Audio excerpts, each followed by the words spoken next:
Vitaj späť v čase, dnes píšeme dátum 3. jún 2000 a áno, vieme, Y2K nevymazalo svet, Nokia stále žije a mravce, no tie už vtedy tušili, čo sa chystá.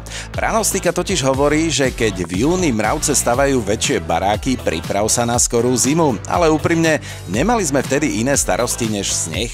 Mravce, chillujte.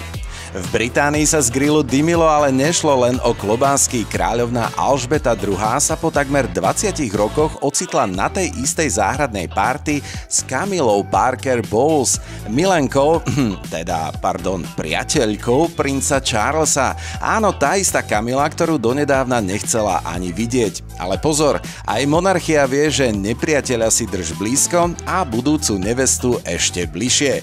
Grilovalo sa mäso, ale aj emócie.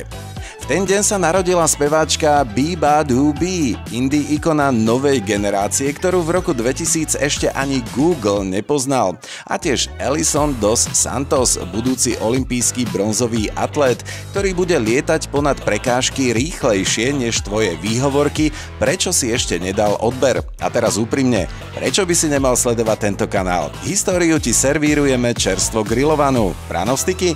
Máme. Monarchiu? Tiež. Mravce? Samozrejme.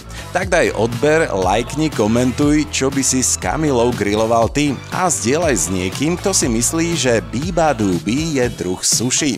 3. jún 2000, deň keď sa grilovalo v záhradách, rodili sa budúce hviezdy a mravce stavali bunkre. A ty? Ty si práve dostal výlet v čase s poriadnou porciou nostalgie. Uvidíme sa zajtra.